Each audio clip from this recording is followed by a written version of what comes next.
specifically focused on the evaluation assessment portion of the revised procedure manual.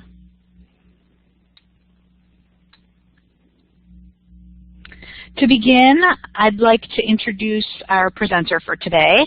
Chelsea Guillen will be our presenter for the day. Chelsea is our Early Intervention Ombudsman in Illinois. In addition to Chelsea as the presenter, we also have Department of Human Services Bureau staff on the webinar just to listen in and gather information about questions that come up, necessary clarifications that are needed, or just additional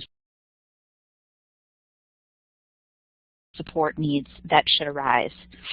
Finally, in an effort to ensure consistency between the partners in early intervention, we have training program personnel on the webinar as well as early intervention monitoring program personnel on the webinar. So we're thrilled that you could all be here today. This is our second webinar. We had our first webinar yesterday. We gathered some questions during that webinar, so hopefully we'll be able to provide some clarification to those today. And it looks like we've got folks from all over the state, which is exactly what we anticipated. So we're thrilled that you're here with us today. So in addition to the presenters, as well as some of the partners, I just wanted to introduce the moderators for today. I will be one of the moderators, and we also have Alyssa Jones with us from our Champaign office as one of the moderators. And together we'll be taking a look at the chat box and making sure that we are able to answer as many questions as possible today, and any that don't get answered, we'll be able to follow up with you later on. So as we begin today, I just wanted to remind you, I'm sure many of you are familiar with this feature, but a tool that will be available during the webinar today is the chat tool. You'll see the chat box in the lower corner of your screen. Many of you used it to let us know where you were connecting from, so that'll be available to us today. As participants, you can chat in questions or comments or thoughts you have, things that you might need clarification on. And one of the things that we will be doing is monitoring that chat box. We will have specific stopping points, question breaks that we will take, and at that time is when we'll respond to your question. So if your question doesn't get answered right away, don't worry about it. We will have specific breaking points. One of the other features, for those of you who have participated on our webinars in the past, is the polling feature. We will also be utilizing the polling feature a few times during today's webinar. So we just wanted to remind you of where you can find that polling feature. So we'll do it with just sort of a sample first question, just finding out who we have with us today. In terms of where you can find the way to answer the polling question, it's up near your name, and there's a little box that currently has an A inside of it. You just click on that box and you can log in your answer that way. So why don't you go ahead and do that now. Tell us if you're a CFC manager, a lead, or training coordinator. B would be service coordinator. C would be parent liaison, LIC, social emotional, or pediatric consultant. D would be administrative. And E might be what you choose if you're participating within a group. So we'll wait just another few seconds to allow everybody the opportunity to answer. Just remember to use that little box up near your name. It currently has an A in it. That's how the answers will be tabulated. Okay, I think we're about ready to post the results, Alyssa.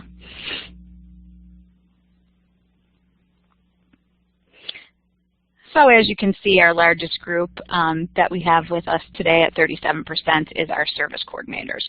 So that is how we will use the poll function as we move throughout the webinar today. Next, I want to talk about the post-session survey and certificate. I understand how important this is, so we wanted to let you guys know up front, and we'll give you a reminder at the end of the webinar. So after the webinar, we will post within the chat box a link to the post-webinar survey. So if you're participating on your own independently on a computer, you can go ahead and click on that right away and do your survey immediately. If you're part of a group, we are going to also send out that link in an email so that your CFC manager can share that link with everybody. But each individual who would like a certificate for participating in today's webinar should complete a survey. The CFC managers have also been asked to just provide a list of participants to the training program at the conclusion of the webinar so that we can maintain that on file here. And then the training program will be sending certificates out within 5 business days after the webinar. So we'll remind you guys of that at the end. Without further ado, we will go ahead and pass this over to Chelsea. Hello, everybody, and welcome to today's webinar. Today, our intent is to go over the changes that are highlighted in the new procedure manual. We're also going to be taking some time to review items that have frequently been identified as being misunderstood. We're going to take the opportunity to answer as many questions as we can and as many questions that we have answers to, and then we'll be compiling the others for answering in the future. We'd also appreciate hearing from you about additional support needs or documents that you feel would help with implementation of the new procedures, and so we want you to feel free to include your ideas in the chat box as we go along. So to get us rolling, we're going to be using our poll function again. So when we think about eligibility for Illinois' early intervention system, which of the following are the ways that children can be eligible? Is it A, medical diagnosis, B, measured delay, C, at risk of developmental delay, D, all of the above, or E, none of the above? So go ahead and use that letter that Susan directed you to earlier, right by your name, to go ahead and put your response in.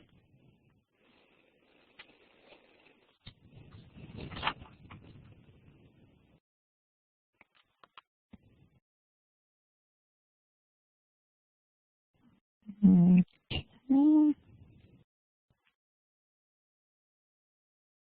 I think Alyssa looks like they're slowing down.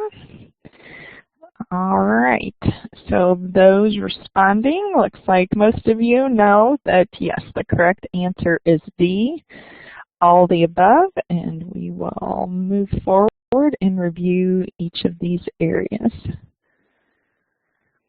Okay, so the first eligibility category in Illinois is developmental delay.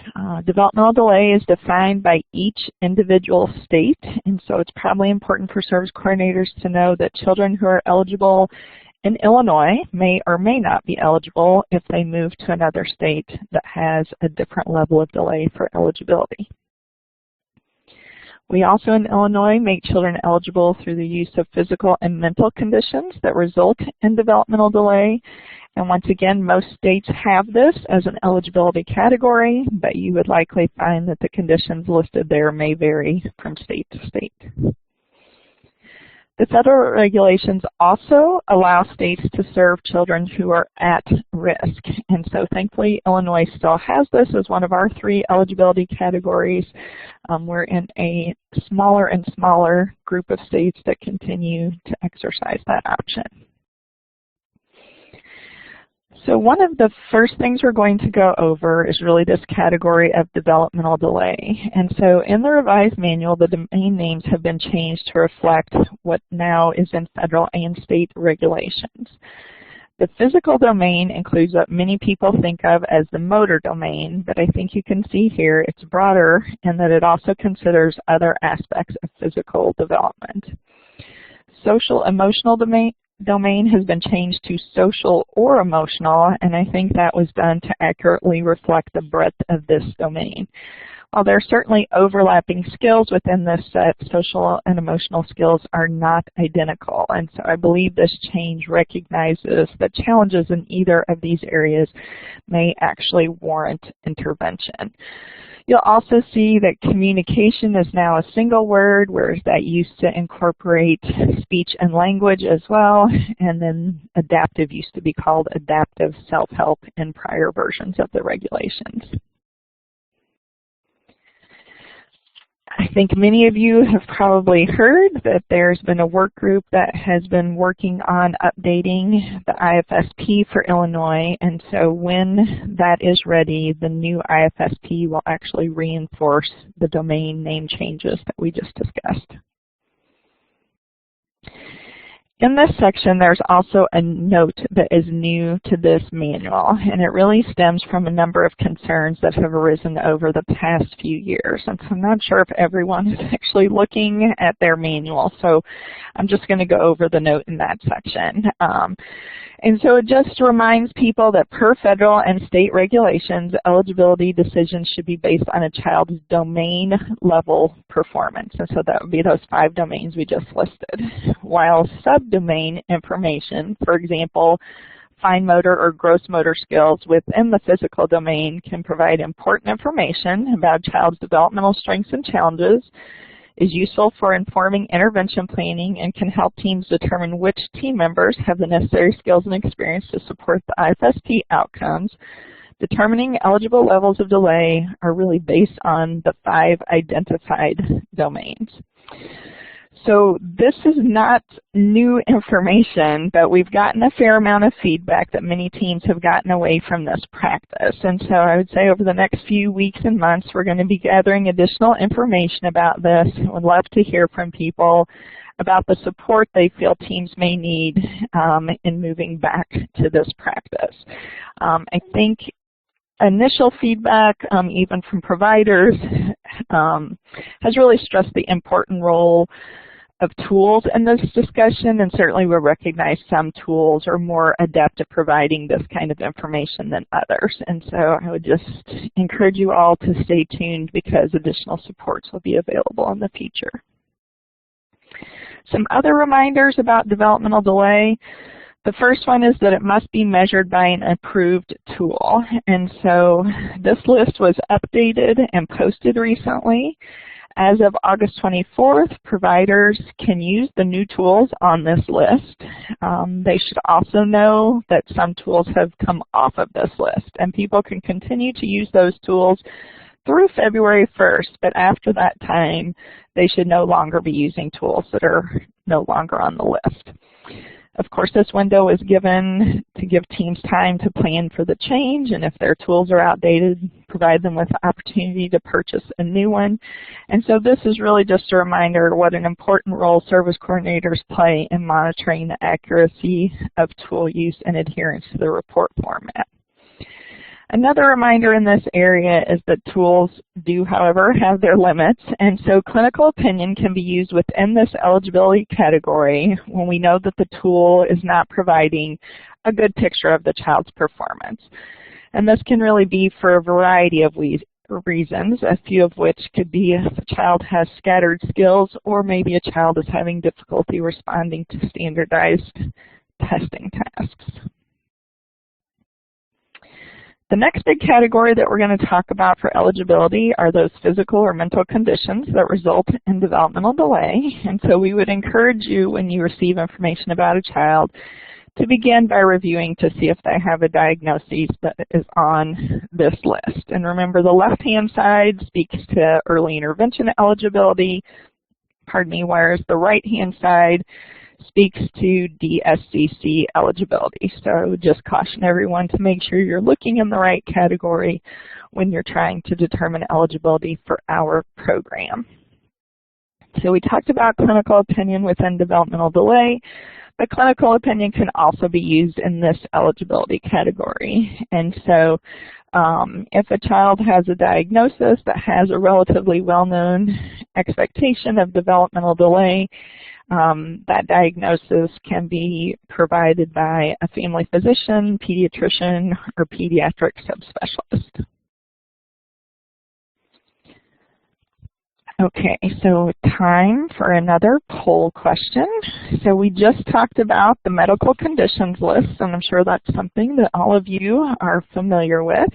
And so we want you to check in on whether the medical conditions list includes every diagnosis that may qualify a child for early intervention services. So is this A, true, or B, false?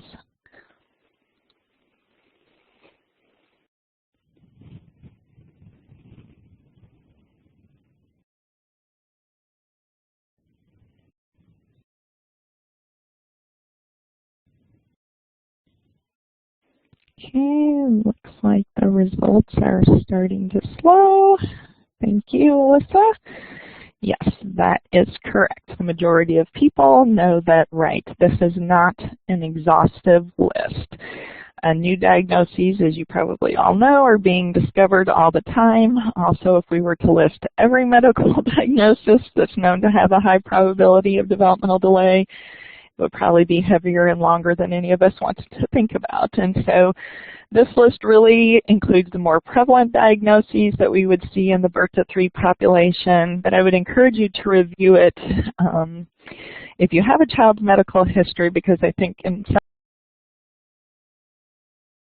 some instances it may guide you towards thinking about other diagnoses for which you might seek clinical opinion. So our third eligibility category are the at-risk conditions. And so at-risk as a developmental delay based on informed clinical opinion means that, right, the child was not able to be determined eligible by developmental delay or medical condition, yet we know there's a high probability of delay resulting if intervention is not provided. And so this category really emphasizes the important influence that environment can have on development. We know from research that the more risk factors or adverse experiences that a child encounters, the greater the likelihood that they will experience delays. And so we offer children access via this mechanism so that we can begin to intervene sooner so that we have a greater chance of addressing the delay. So once again, there are kind of 2 ways via the at-risk condition that children gain access to the early intervention system. And so one is if the parent has mental illness, serious emotional disorder, or developmental disability. We know that the interactions between caregivers and infants and toddlers are critical to positive developmental outcomes. And so we want to make sure we can offer support to parents who may have challenges in being responsive to their infant's needs. Therefore, when parents have mental health or developmental concerns, we want to be able to support their efforts to engage with their children, and that is the reasoning behind that at-risk condition. As I said before, we also want to think about the importance of other environmental factors and acknowledge the impact of cumulative risk. And so once again, these aren't new pieces of information, but remember, if a child's experiencing at least 3 of the risk factors on that list of 7, they may gain access to the system via this route as well. So we wanted to cover clinical opinion a little bit because we've gotten lots of questions over time about this. So we want to remind people that clinical opinion is not an eligibility category. We just reviewed the 3 categories for eligibility. We want to remind people that clinical opinion can actually be used in all 3 categories, and that actually clinical opinion is used in a variety of aspects related to the eligibility determination process. So it's based on an evaluator or assessor's background, training, and experience.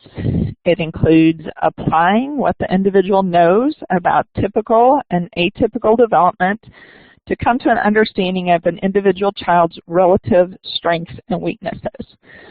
It impacts everything from the individual scoring of items, for example, whether to give a child credit or not on a particular tool item, to quantifying age levels on certain tools, to understanding difficult to measure aspects of development, such as muscle tone or self-regulation, as well as it contributes to the discussion of a child's functioning in a developmental domain. So we're going to take a break here for just a minute and check in about understanding as it relates to the 3 eligibility categories and clinical opinion. Chelsea, we didn't have any questions in the main room, although I do see one coming in now, so we'll take a look at that. I did have a question private chatted to me about what the difference is between why are they separating out social or emotional now, and should people be doing something different in their reporting? Should the providers be doing something different? Okay, so I would have to look up the federal language around that. So you're going to get the Chelsea Guillen version of what I think it is, and certainly I can circle back around to the comments that the federal folks gave in particular to this domain area. But I think it really stems from an increased focus on an understanding of in general, this developmental area. And so I think many states, and of course Illinois is one of them, have taken a broader focus, if you will, on mental health as well as social and emotional skills. And so I think those things got lumped together in many instances, but if we really think about social skills being kind of how we interact and form relationship with others, and really thinking about emotional skills in terms of, you know, the understanding and expression of emotions. There's certainly a fair amount of overlap. Certainly they intertwine a great deal, but they're not actually identical skill sets. And so I think it's really more a recognition of that fact. And I think, right, there are lots of other initiatives thinking about the important role that social and emotional skills play in preparing children for school success as well. And so my guess is probably the people that have been looking at this area for a long time probably won't be changing too many of their practices. But I don't know if I can say that with certainty. So I know that as a former provider, when I was looking at those skills, most of our tools kind of divide items along a continuum and into several different subdomains already. So I think a fair number of tools are prepared to address that information in the way that we need it. So I'm not sure. I don't know if I could tell you how much people's individual practices will vary, but I'm hoping that people for a long time have been considering both. Thanks, Chelsea. Yeah, it does. Does that cover it? So Dee Dee did put in a question, and it's related to determining eligibility based on developmental delay identified through testing using subdomains. And so her question is really that that some providers use subdomains such as sensory or locomotion stationary skills, and she wanted just a little bit more discussion on what might the eligibility discussion look like in an example where a child really is only showing an expressive language delay, not an overall communication delay. Right, and so I think, as Dee Dee knows, because we've had a number of these discussions, I think that it's going to depend for each individual child. And I know, Susan, you and I have talked about this, and we've even sought guidance from publishers who make the tools that will help us have these discussions. And so, unfortunately, in some way, I'm going to say the jury's still out a little bit, but I think we can kind of, I'll just give kind of an arbitrary example, and we'll try and walk through that to the degree that we can. So, once again, the focus is on domain level performance, and so we'll just use language as the example, but in this case, of course, the domain name is called communication. But right within that domain, there are probably a variety of subdomains that we could divide that up into. And so if I came to think about the Rossetti, I know we have receptive communication, expressive communication, there's a piece on pragmatics, and so once again, there are multiple aspects of communication that fall within that domain. And so I think what we're encouraging teams to do is to try and develop a comprehensive picture around those domains. And so just as an example, it's sharing a vision. I did a conversation station about changes in early intervention, and so people in that audience had questions about whether or not there are actual tools that can provide a total communication score, taking into consideration those various, what we're going to call subdomains for the sake of this conversation, to produce a total communication score. And so there was a speech language pathologist in the crowd, and she said yes, the tools she's most familiar with actually integrate a child's performance across those subdomains. So I would certainly say That's going to be your easy route. If you have a tool that can take disparate information across the domains and factor that into a total communication score, that's clearly how you're going to be able to have that conversation. I think not all tools are adept at doing that, and so that's when I would encourage people to really help their providers once again go back to think about how they use clinical opinion to kind of understand the relative impact of those subdomains on the child's overall communication. And so I know I don't have a tried and true answer or a really clear direction, but what I think it's going to require is good use of tools, a thorough consideration of whether or not the tool accurately reflects the child's performance. I think it's going to require a discussion among team members, including, of course, the service coordinator and the family in that team, and then thinking about how clinical opinion can help us form a good understanding of that child's performance in the domain. Yeah, I think that's a great description, Chelsea, and I think you're right. There isn't a singular answer to that question.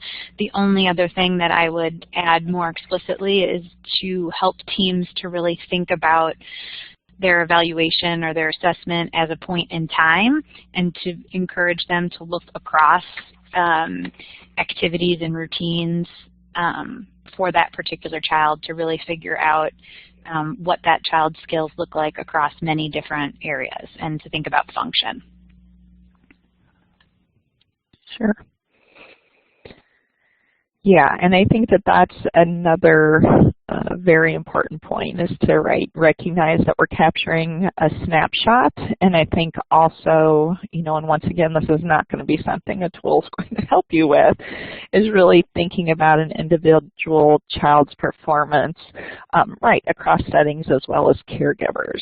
And so I know sometimes even I don't want to call it a subtle thing, but when children are experiencing articulation challenges, there tend to be certain individuals in their environment who become more adept at figuring out their sound substitutions. And so kind of how that particular difficulty that the child is having impacts their interactions with individual people can vary. And certainly that information needs to be factored into that conversation.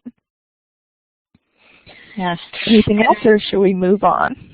The only other item that was here was Karen Rios had asked if there will be some additional support on how to facilitate those discussions, those eligibility discussions, and yes, that is definitely something we're aware of. I think Chelsea is going to be attending some local meetings in different areas to kind of have more discussions about this and garner input from multiple disciplines to be able to develop some further guidance around that. So I think you can move on. Last one? Okay, thanks.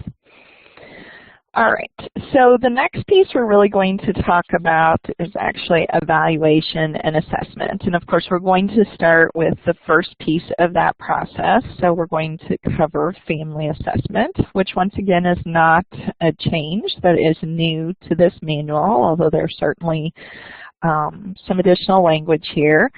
We talk about the family assessment being a critical part of what we do to support people in early intervention. And so we're saying, with consent, of course, we want service coordinators to complete a family-directed assessment using the routines-based interview. We know for years service coordinators have been doing interviews with families. This just really adds a context for that information with a focus on routines. This particular assessment, if a family consents to it, needs to be completed within 45 days of the referral, and so obviously the most logical time for it to be completed is during intake. This assessment is critical in helping determine the supports and services that are necessary to enhance the family's capacity to meet the developmental needs of the child. And so this is actually not an add-on. This is actually one of the primary purposes of the early intervention system. And so our hope is that the information collected through this process can really help shape your understanding of the child and family's needs. Therefore, accurately completing the summary sheet can provide vital information to the evaluation assessment team, and it can also help prevent parents from having to repeat their stories to multiple individuals. And so I know we got some questions yesterday about does the intake and social history summary sheet need to be completed if the family declines the family assessment. And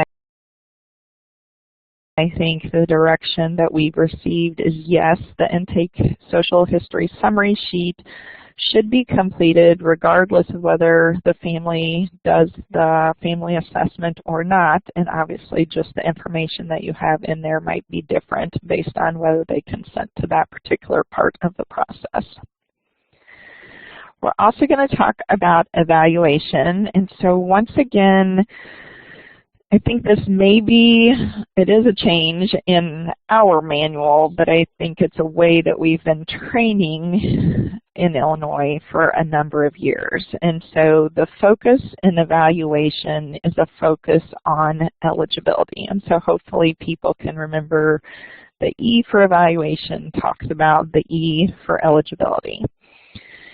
This next part's not new, but just a reminder that our initial evaluations need to be completed by credentialed evaluators, and they should be conducted in the child's primary language. Next bullet is also not new, just a reminder that we need at least 2 disciplines in order to determine eligibility for the system. And lastly, I think this is where we can go back to the RBI and really thinking about all the other information that service coordinators gather during intake and recognize how important that can be in helping determine the composition of an evaluation team and the importance of passing that information along to that team. So in the manual, it actually lists out what evaluation includes per the federal regulations and now our state regulations as well. It does include administration of an actual evaluation tool. It also includes a collection of the child's history. And so once again, this is where you see the important role that service coordinators can play in this process as they interview the parent. It also includes identification of the child's level of functioning in each of those 5 domains that we discussed earlier. And I would say that if service coordinators are able to do a thorough and comprehensive review, that can really help narrow down the number of items that an individual team may need to administer and provide more opportunities and time for observation of the parent and child as well. It includes gathering information from other sources, such as family members, to understand the full scope of the child's unique strengths and needs. And so I think this item really goes back to what Susan was encouraging us to think about and how a child's performance may differ throughout a day, but also across settings and situations. And so getting feedback from the variety of individuals involved in an individual child's care can really help us complete a more comprehensive picture of the child. And then lastly here, it involves reviewing medical, educational, and other records. And so just a reminder here that this is where we might be able to find eligibility reasons, and so we want to make sure that we're gathering those records and then also thinking about how that tells us what might be needed in terms of system as well as non-system resources. So we're going to take a moment here again and ask you guys to participate in another poll. And so this time we're just thinking about service coordinators play a crucial role in the evaluation process and whether you think that's A, true, or B, false.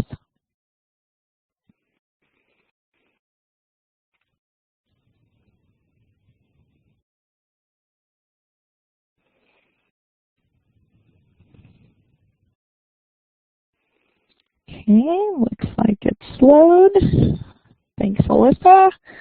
So yes, that is absolutely true. I think if you would go back and review that list, you can see service coordinators have a role in nearly every single aspect of the process that we just described, from thinking about ensuring people are using correct tools, to conducting quality family interviews, to integrating and making sure all developmental information across all the domains has been collected, making team members aware of others involved in the child's care, as well as collecting and reviewing records.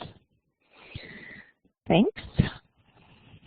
So then we're going to talk here again about evaluation in terms of thinking about those eligibility categories. And so the first piece that we want to do is to review records to see if anything we already have can actually establish eligibility in any of those three categories. So this is also where we want to remind you that if you're using reports to document eligible levels of delay, that those reports shouldn't be more than 6 months old.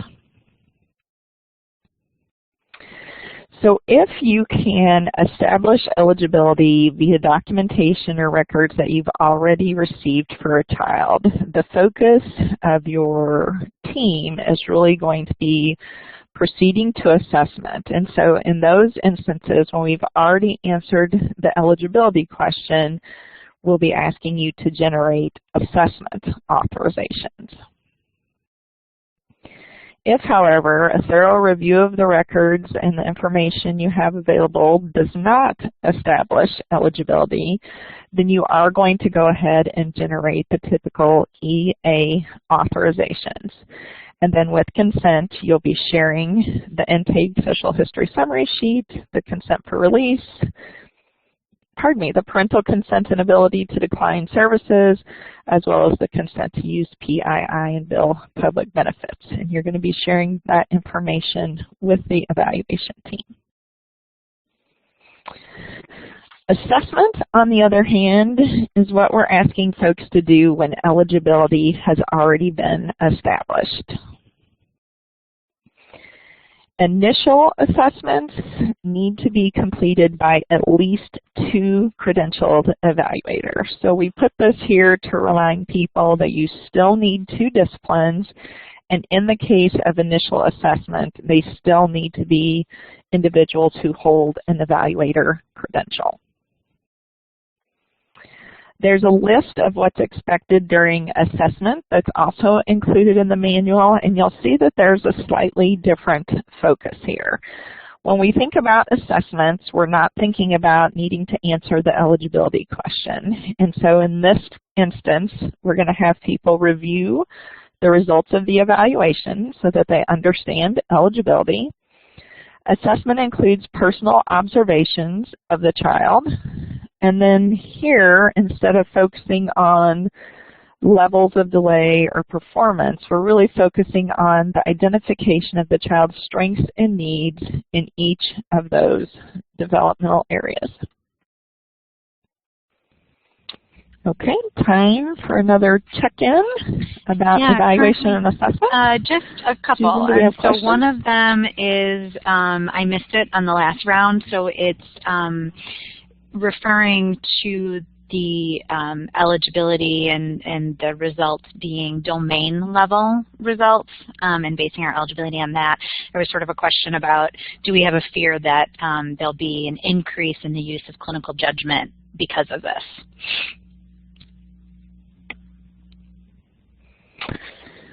I don't know if it's a fear or a reality, but I do think that clinical opinion will be an integral part of those discussions. And I guess the piece, and once again, like I said, I don't know if fear is the correct word, but maybe it is.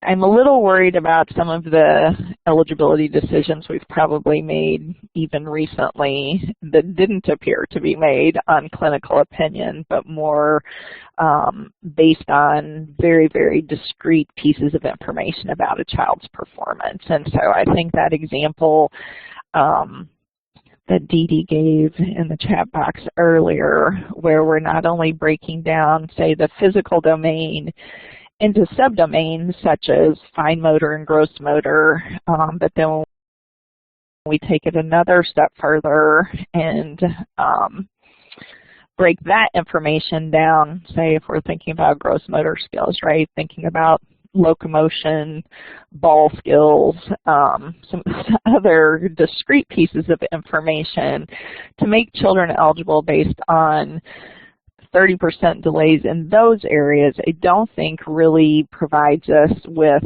a comprehensive picture of the child. And so that's not to say that children who experience delays in those things, which I still don't have a good word for, but subdomains, that's probably not what the intent of the law was. And while certainly there may be value in offering support and strategies, I think we need to take that information back up to the broader discussion to think about how those discrete pieces are or are not actually interfering with function and developmental progress. And so, yeah, I don't know how to exactly answer the fear question, but yes, I absolutely do think clinical opinion is going to be part of those discussions, but I think in many instances our tools may be able to give us good information, and so we may have other pieces of information that can be used to document those delays. Thanks, Chelsea. Those are important points to consider, and I would agree. I think people are going to look to clinical opinion to figure out how they can really make a child eligible. But we do have a question about when completing an assessment. So I am making the assumption as I read this question that we've determined eligibility based on maybe a record review or something like that. And so for completing an assessment, is 180-minute authorization still appropriate for an initial assessment? Yeah, and so I don't know of any other guidance at this point in time to say that it's not appropriate. I think that, right, it probably depends on what individuals are doing during that time, what is the age of the child, how quickly do they warm up to testing, how long does it take the individual to write the report, and so I can't probably give a better answer than the one that's probably already out there. I think in some instances it's going to take less than 180 minutes. I think probably most people will continue to authorize that to begin with, but I would be remiss if I didn't remind people that providers should only, however, be billing for the actual time that they use. So it may in fact be in certain instances they're not billing for that full 180 minutes. Thanks, Chelsea. So this question is clarifying evaluation assessment versus assessment off. And so if a child has been evaluated by 2 disciplines and then a parent has a concern about other areas and adds another assessment, should that additional assessment be authorized as an assessment or as an EA?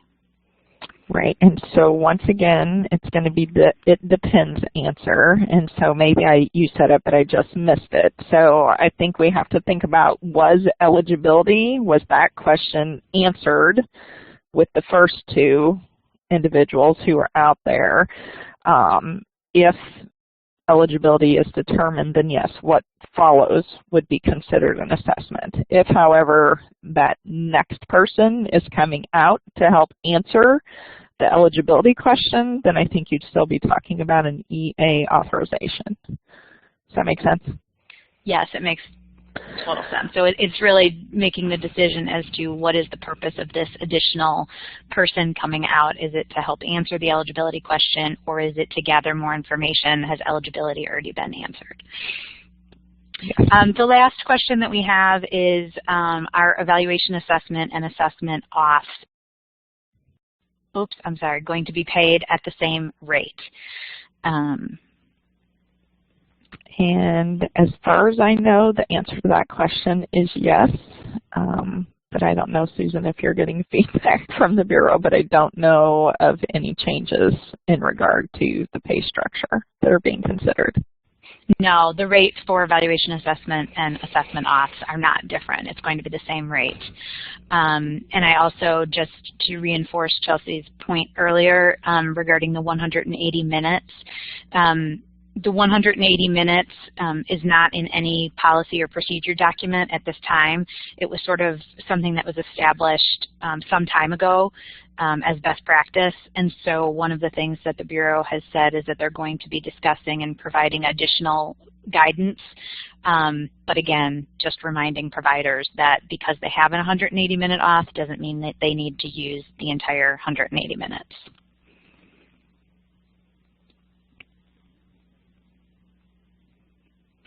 So there's a clarification question here from CFC 9 that's asking, for a child that's automatically eligible, will we not need to assess functional levels for each of the 5 domains? And no, I think for a child who's eligible based on a medical diagnosis,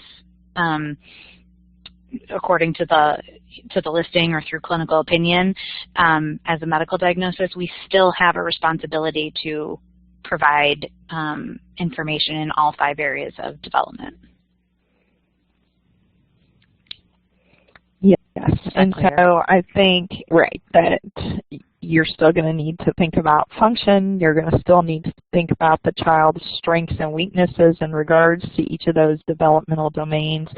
What becomes less important to the discussion for children for whom you already know have an eligible diagnosis, it's the quantifying the age levels and % of delays that becomes less important. So it looks like we've addressed all the questions that have come in for this area. So if you'd like to move on. Okay, thanks. So the next piece is just talking about how these pieces come together for eligibility determination. And so this is just a reminder that when we're talking about eligibility, we're talking about eligibility for the system, which provides access to the 16 services. And so once again, it's eligibility for the system, not for an individual or a certain set of services. Another piece that we're really trying to emphasize through the revised procedure manual is thinking about this hierarchy in terms of eligibility. And so I think you saw it through the review of records. We want to think about if a child has a physical or medical condition that we know has a likelihood of resulting in developmental delay. Secondarily, we're going to evaluate children to see if they have a qualifying level of delay. And if not, then we're going to need to think about the at-risk conditions and whether or not children have access to the system via that eligibility category. An important reminder here is that specific service needs, once again, are based on IFSP outcomes and the level of support needed by the family. So just a reminder here, services aren't based on diagnoses or % of delays. They're really individualized based on child and family needs. This next one here, I think, went out in the memo, and I don't recall seeing that again in the procedure manual, but a reminder that domain-specific tools supersede the findings on global tools, and that's really because the domain-specific tools have a wider array of items within a specific domain than the global tools will have. That leads to a finer analysis of the child's relative strengths and weaknesses within that domain, but it also helps explain why different tools can result in different scores and age equivalencies. So it's mostly mentioned here to remind you that evaluators and assessors should write their reports to represent the findings of their individual tools, and that it's the service coordinator then who aggregates this information and documents agreement about eligibility in her or his case notes, as well as in the information that is sent to the family.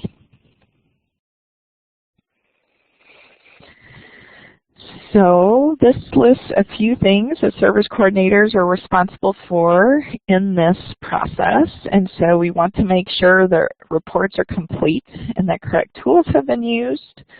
We're going to make sure that if clinical opinion is being used to establish eligibility, that proper documentation exists. We're going to make sure we provide the family verbal and written information about eligibility. And then something that I think is new to this procedure manual is the reminder to close cases for ineligible children, because it's really this case closure that triggers a provider's ability to bill. This is where we want to remind folks again about that hierarchy. So thinking about existing conditions, eligible level of delay, and at risk. We want you to review all reports to ensure that an eligibility reason hasn't been overlooked by the team. And also to check reports to make sure that the team feels like their tools accurately captured the child's current levels of performance. And so this is where we remind you, if the reports indicate that an accurate representation was not obtained, or if you get reports that obtain conflicting views about the child's performance, you may need to contact team members to gather more information about potential eligibility and discuss the use of clinical opinion. So we're going to talk for a moment about documenting eligibility, and so here's the reminder that if the child is eligible based on diagnosis, so those are those physical or mental conditions we just discussed, that you would enter the correct eligibility category, in this instance EO2, but we still want you to enter information about the child's delays if that information is available. In instances where the child is eligible based on measured delay, so EO1, we also want you to enter the actual level of delay, and in this instance, it will be required. There will also be some edits in the future to Cornerstone, where if you enter the EO1 code, you won't be able to enter levels of delay less than 30%. We also want to remind folks that what we're looking for here is the actual level of delay, and so if it's 37% or 45%, we want that information in there, not just once they get to 30%, everyone has that particular level entered. And then lastly here, we want to talk about annual eligibility. And so if you're using the E12 code, which we'll go over in a little while, but as you may recall, that's the one where children no longer meet current early intervention eligibility, but may still have a delay and may still benefit from early intervention services. If you're using that eligibility code, once again, we want you entering the actual level of delay. So here. Yeah, so Chelsea, we really don't have any new questions per se for this section, but there was a request for us to just remind service coordinators when they're closing a child to not close them on the day that their evaluations were done if they were not eligible, because if that happens, then the providers cannot be paid. Good point. Thank you. So it looks like we have about 35 minutes left, and we don't have any other current questions right now, so I think we can move to the next section. Okay, thanks. So we're going to start off the next section with a poll question, and so get ready to type in your answer to this question. IFSP meetings for eligible children do not need to be completed within the 45-day timeline. A, if you think that's true. B, if you think that's false.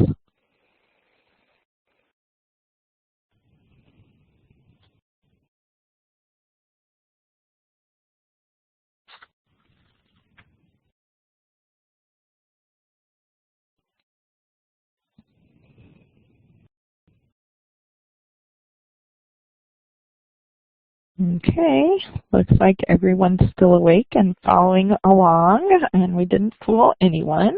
So yes, the IFSP meeting must occur within 45 days of referral for children who are eligible for our system. If for any reason that can't occur, then we need to make sure that we're documenting the reasons for those delays. In instances when the IFSP meeting is not immediately following evaluation and/or assessment, we want to make sure that the team members have all the reports prior to participating in the IFSP meeting. So we also want to make sure that families understand that evaluation assessment and IFSP development are two different activities. And so we want to make sure that families understand the relative benefits and drawbacks to having these two events occur on same or different days. And so the managers had requested the development of a document that just could be a support to service coordinators as they have these discussions with families, and obviously individual family choice will dictate what choice a family makes, but at least this document might support them in becoming informed decision makers. So the other thing we wanted to remind people about is that if a meeting occurs, so the IFSP meeting occurs on the same day as evaluation and assessment, you need to ensure that the waiver of prior written notice has been completed and signed prior to proceeding to the IFSP meeting.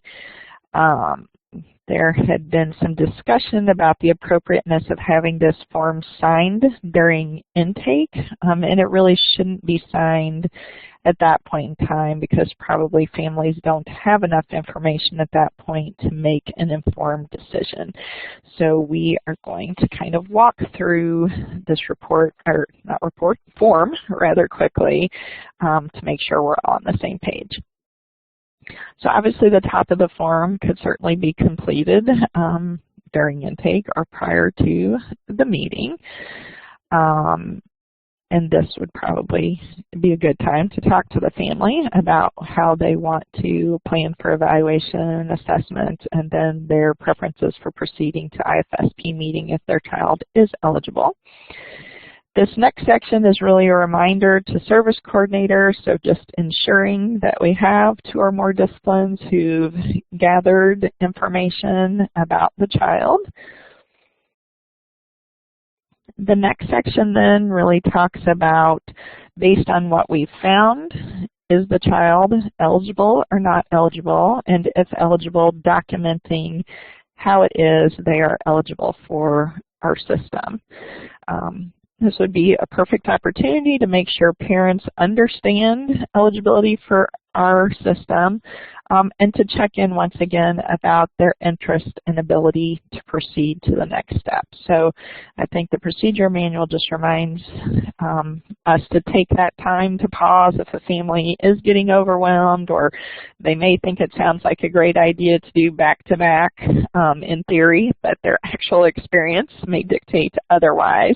And so this provides an opportunity to check in with the family to ensure that they're ready to proceed to those next steps.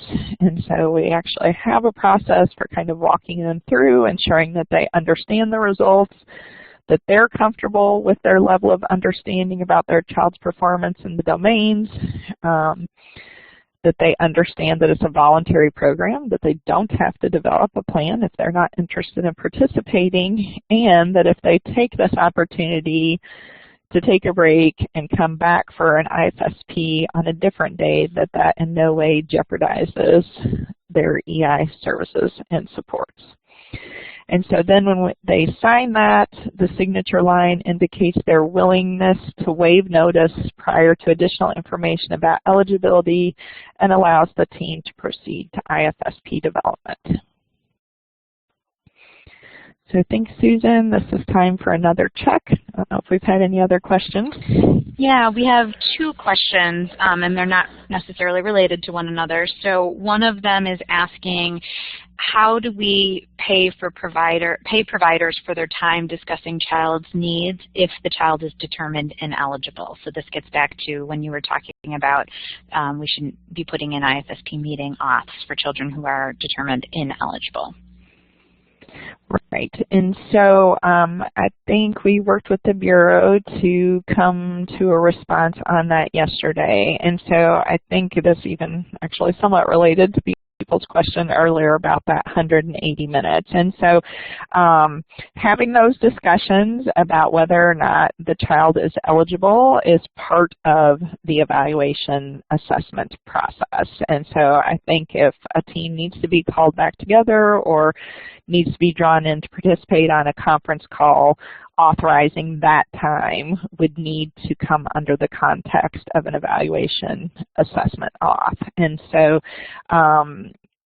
I know yesterday as we were working through this idea, a number of potential stumbling blocks were identified. And so I guess the thing that I can just,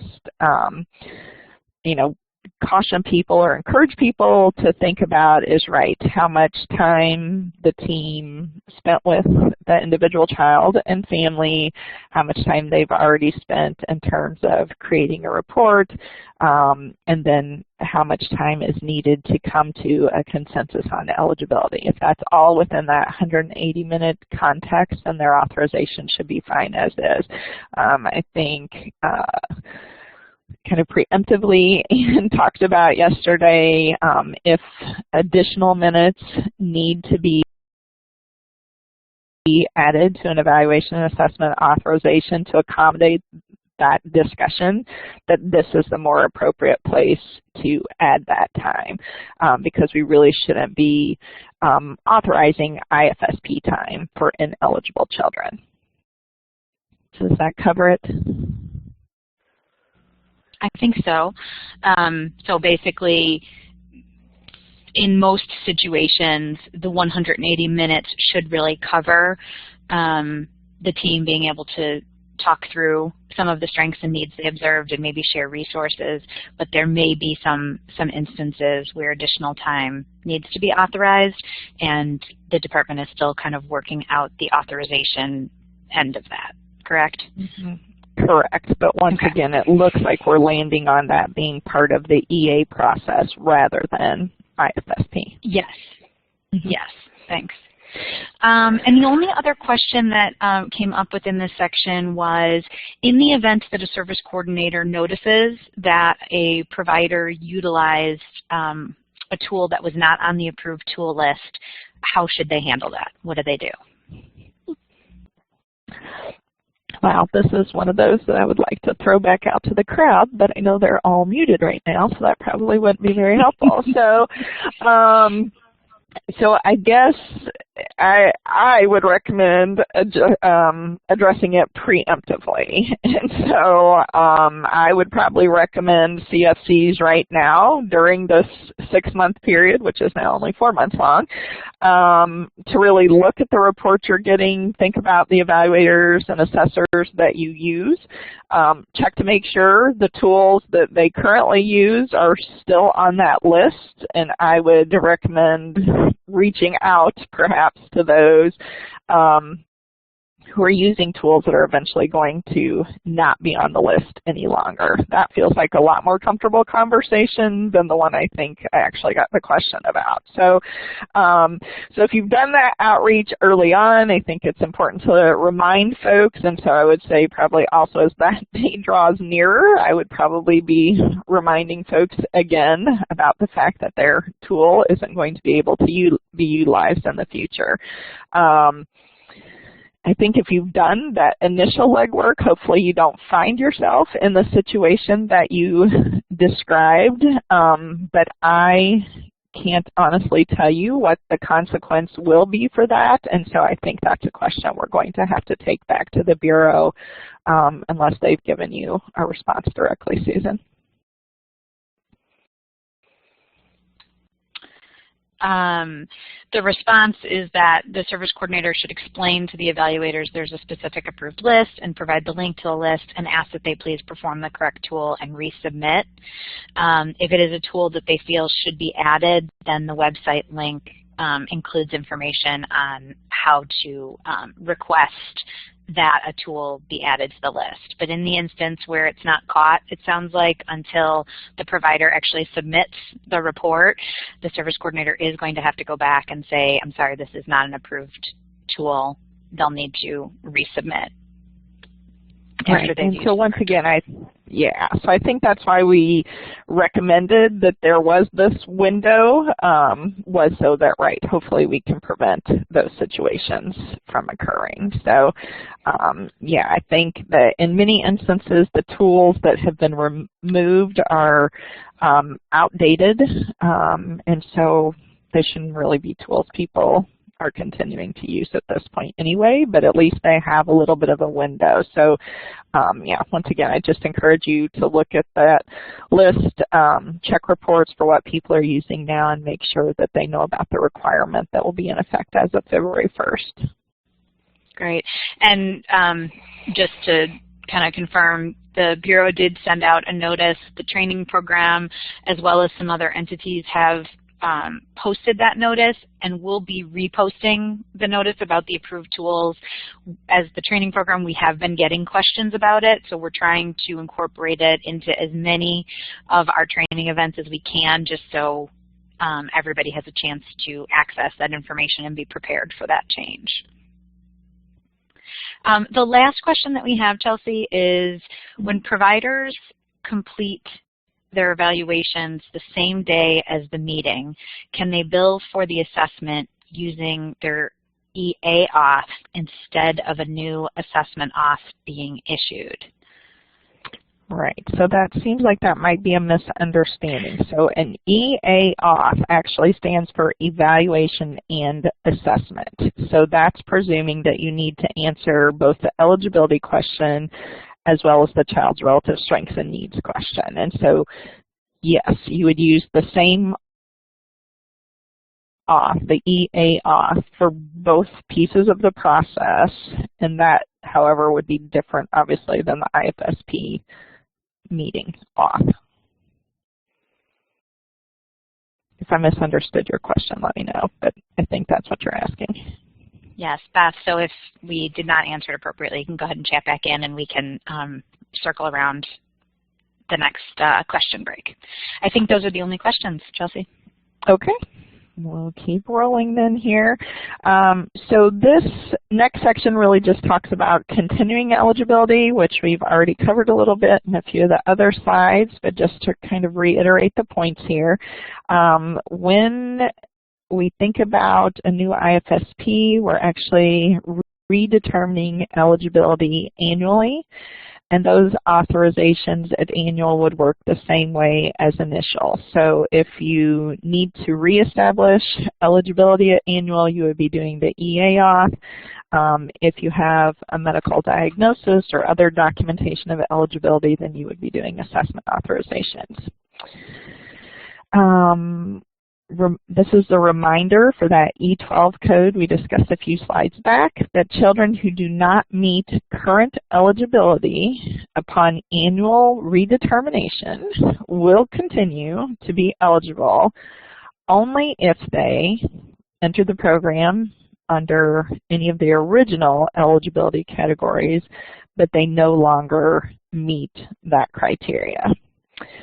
And then in addition, they need to continue to have a measurable delay in one of those 5 areas that we've discussed, and have been determined by the multidisciplinary team to require additional EI services in order to support continuing developmental progress.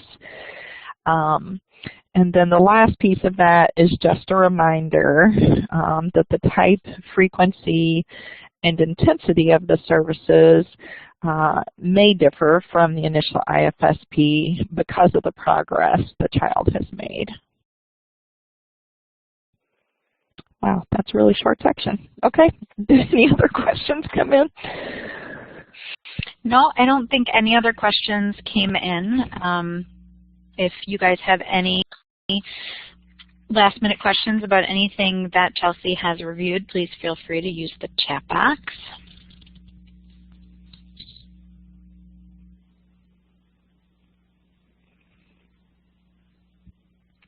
So the question here, Chelsea, is at an annual, they would typically use an EA auth. Will Cornerstone be updated to allow this? So from what I understand from discussions yesterday, I believe both EA and AS auths will be accessible via Cornerstone, either immediately or in the future. But if you're getting feedback from DHS, maybe they can confirm my understanding. No, I don't have any right now, but as of yesterday, the additional Cornerstone edits are looking like they'll be available by the end of the month.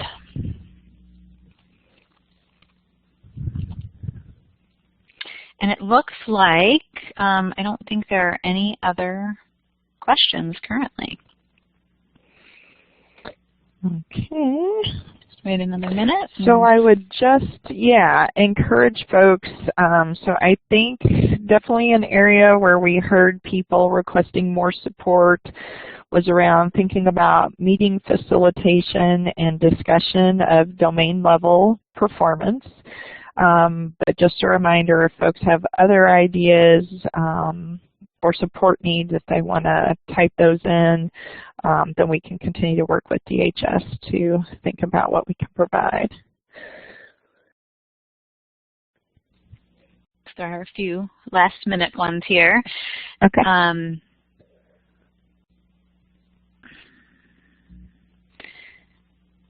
So regarding the annual redetermination of eligibility, should they be using the EA auth if the child is not automatically eligible? And with that, would an initial evaluator need to complete the annual evaluations? So I think this is bringing up a new nuance. I think when we spoke about it before, we had talked about if eligibility needs to be reestablished. I think like the person suggesting if they're not auto-eligible, say they were originally eligible based on delay, so we need to measure delay again, we would be doing an EA auth. I don't think we've had any discussions about that person needing to be evaluator credentialed. I only remember those discussions as it relates to initial evaluation and assessment. So I don't think there are plans to change which group of folks can do the annuals. That being said, that's for existing services as well. So once again, if you're thinking about adding a new service, even if it's an annual, that particular evaluator would need to hold that credential. That's the same as it is now, I believe. So I'm hoping I'm answering, but if not, help me clarify what I've missed. No, I think you answered it perfectly. I think that last piece is sort of the critical piece, that regardless of where you're at in the process, if you're looking to add a new service or potentially add a new service, it always has to be a credentialed evaluator. So this last question is really about that annual redetermination of eligibility. So when the child is, where you're redetermining eligibility, the question is if a child had a 30% delay at the initial but only has a 13% delay at annual, is this child still eligible, and would therapy or intervention look different? Right, and so they could be eligible. Remember, that's always how we talk about it, that they may be eligible. They would need to meet the criteria that I put back up here on the slide. So because they had the 30%, they did enter the program under one of our eligibility criteria. If they're only 13% delayed now, then right, they no longer meet the current eligibility criteria. They do continue to have a measurable delay, which is that piece there in orange. And then the last piece is the piece I don't know about. So once again, the team would need to talk about the need for continued support in order to see additional developmental progress. And I do think, right, there would then be, at that point in time, the opportunity to discuss whether the same level of support and service is still needed or if a different amount will continue to allow the child to progress. So I hope I covered your pieces. Yes, I think so. And the last question is just, again, clarifying if a child is found eligible and then the providers believe another discipline would be helpful, do they have to have an evaluator, credentialed provider provide the assessment? And yes, anytime you're looking at adding an additional person, a new person to the team, a new discipline, you need to use a credentialed evaluator in order to make that determination together with the team.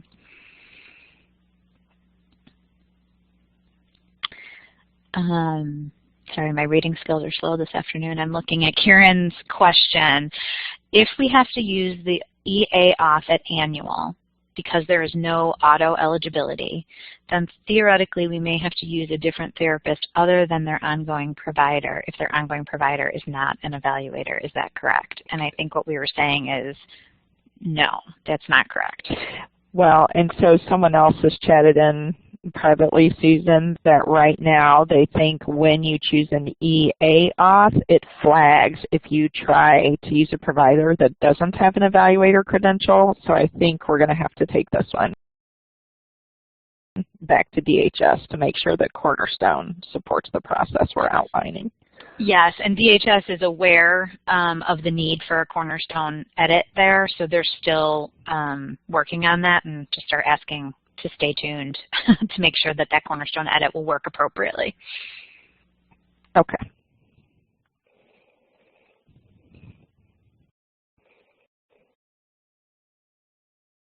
Okay, and it looks like there is one more question. If the team determines the child still needed services under the 30%, and so this is, I believe we're talking about at annual redetermination of eligibility, the child does not meet a 30% delay, but the team has decided that the child needs to continue in early intervention, what would be the reason for qualification in the system? Would it be clinical opinion or qualifying level of delay? And so once again, I think this is a whole different category, and this is the one that can only be used at annual, and that's E12. And so it's not either of those in my understanding, though I would need to pull up the report, but they would be using the E12 code at that point, not any of those other E codes, which talk about eligible level of delay, medical diagnosis, or clinical opinion. Yes, it's the E12. It's the annual redetermination required for progress. And so if that is what the team or the individual providers are checking on the report, then they would also complete the justification for annual redetermination, which is the narrative portion of the report that would support that. So it would say, you know, although this child's level of delay fell below 30%, these are the reasons why, and it would kind of outline that.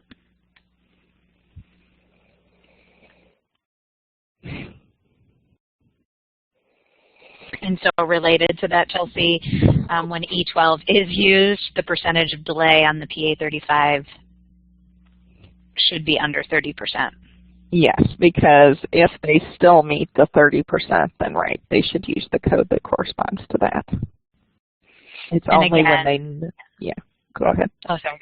I was just going to say, and again, similar to what you said earlier, the Bureau is really asking people to put in the actual percentage of delay. So for E12, if it's 22%, 22 is what should go in there.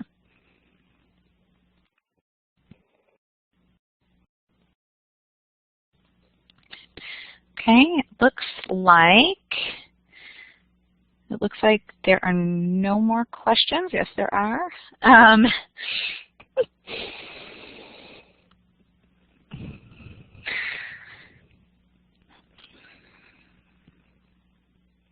So there is a question about eligibility, just to kind of wrap up that conversation. Do providers' reports all have to indicate the same reason for eligibility? Right, and so we had this question yesterday, and the answer is no. The provider report should actually represent or reflect their individual results. And so, right, if I'm doing a global and I would have a variety of percentages across the developmental domains, if all of those were under 30%, I would not indicate eligible by level of delay, even if I knew another team member found a greater than 30% level of delay.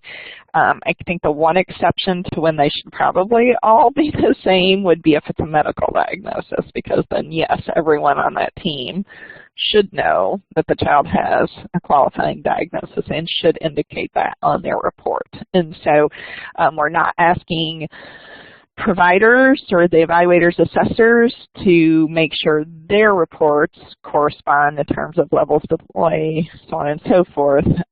It would be the service coordinator who documents the consensus around eligibility in his or her case notes and in the documentation in terms of the eligibility or ineligibility letter that is sent to the family. Thanks. And the last one is a question that I'm not sure that we'll have a super clear answer for, because I think it's really different across different areas of the state, but how widespread is the use of subdomains for eligibility, and what impact, if any, do you think this will have in terms of the overall numbers of children eligible?